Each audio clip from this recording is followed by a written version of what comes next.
Welcome back to another episode with ByrdAdatto. As these weeks have been progressing, we have been again trying to find guests to come in and speak to you on different matters that we think will help you. In this particular case, we've already had one series with David Mandell. Mike will kind of give you a reminder who he is, but this will be part 2 of 3 series on your personal finances, because obviously there's a lot of different ways in which the government is giving us ideas of getting grant money, which we've talked about. We felt like Dave would really be able to help us in ways in which Michael and I are not trained to. Maybe you can kind of give the background on Dave again. So Dave Mandell is a partner with OJM Group.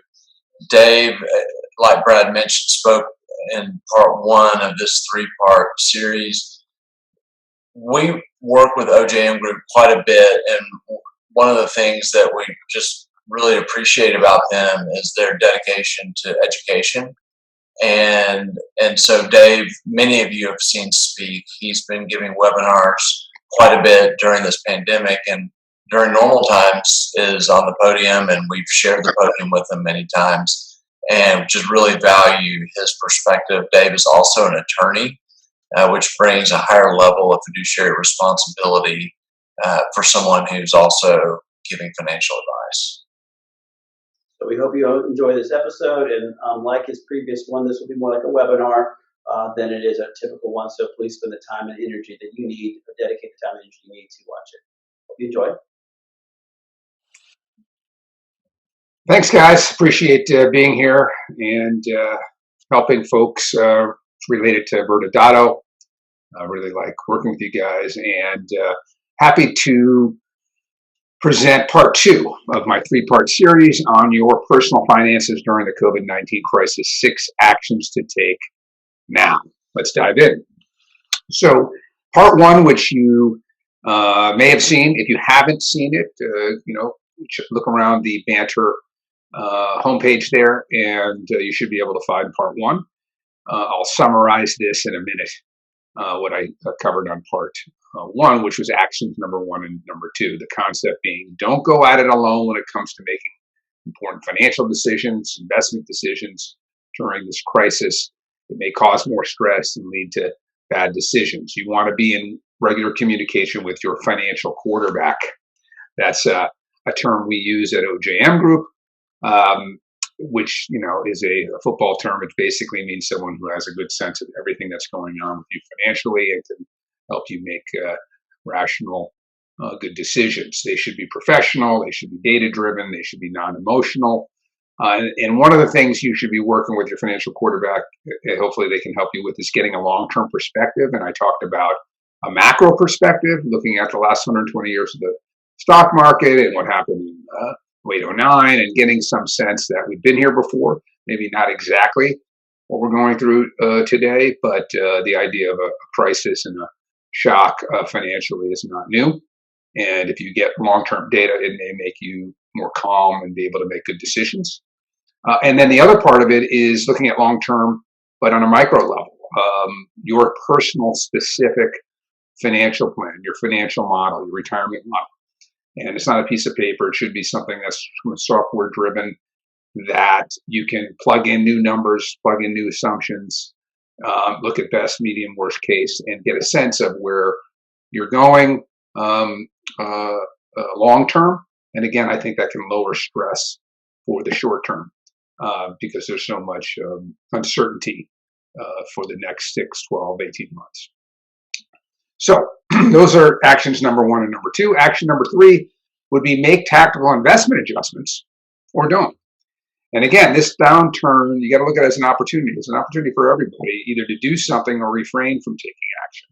And again, this is crucial to be working with your financial quarterback on because they will make sure any actions, fit with your long-term plan, fit with your risk tolerance, fit with your strategic allocations. For some of you, maybe just simply rebalancing according to the long-term plan. If you have a 70-30 portfolio that's strategically thought out is where you want to be 10, 20, 30, 40 years down the road, just by stocks going down more than bonds and alternatives, that 70-30 from equities to non-equities may have adjusted itself to 65-35.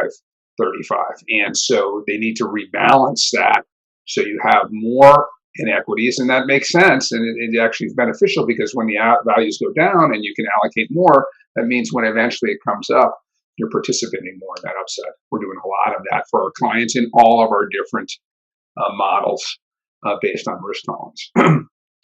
For others, there may be a temporary need for cash from the business or practice, and so you have to think with your advisor very tactically about what do you want to sell to raise that cash. And of course, before the last bullet on this page comes into play importantly, which is taxes. So even though some of these assets may be down in the short term, as I record this before Easter weekend and Passover, the markets are up 20% or so off their low, but still down 20% or so from their high, right? So so if you are selling an asset to raise some cash, even though it may be down from its high, it's still probably, if you've held that for a year, 2, 3, 4, 5 years, got a lot of gain in there. And so when you sell that, you're going to trigger long-term capital gain, or for some clients, even a short-term gain, ordinary income. So, so that should be balanced with perhaps selling another asset that has a loss or some other kind of tactic that can minimize taxes. You always want to have your eye on taxes. For other clients who have cash on the sidelines, there may be an opportunity to do some bargain hunting. And certainly in our firm, we have a disciplined process. We're already, before this crisis, under allocated to equities. We thought they were a bit pricey over the last couple of years. And so we have already made some strategic buy-ins on the way down, and we're not done. So depending on where things go. So, you know, we certainly have our clients who call us and say, hey, I've had 100,000 that I, was going to put in, but I hadn't yet. Now let's put that to work because I think, we can buy some of these great companies significantly down from where their price was in February. So again, that all depends on your specifics, cash position, time horizon, risk tolerance, and working with your professional. Step number 4 would be review and update your family protection. One risk we're dealing with, everything related to COVID-19, let's make sure we are well protected against other risks. And this is really all about using your downtime to do things that maybe are on the to-do list. Now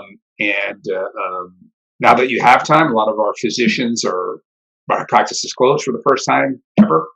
Others are just doing, some telemedicine and essential medical services, elective procedures are off. So they have more time they've ever had in their career. Same with some of our business owners. So let's make sure that the future you, when you get back to being busy 6 months, 12 months down the road, and you're back to a hectic lifestyle with no time, let's make sure that you looks back at today's you and says, hey, thanks for taking that downtime and making it productive, because we checked off some of these things that are benefiting us now that we just don't have time to deal with now. So that could be looking at your insurances, property and casualty, certainly disability for those of you who are physicians who your greatest asset is your ability to earn income. You need to do that physically.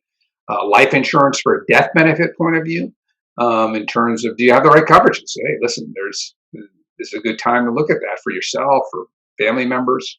If you have a business, we have partners looking at your buy-sell agreement, putting one in place if you haven't, funding that, making sure it's updated with the right values and the right insurances to cover you.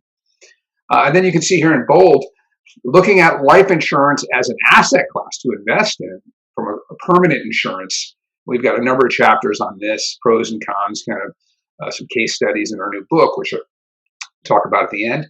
But whole life policies, which are basically they credit dividends, and I've got a whole life policy with a major mutual company, like mutual companies, because they're owned by the shareholders. They're owned by the policyholders. So there's no pressure to make earnings or meet Wall Street. If there's a savings, it gets passed down to people like me who have policies.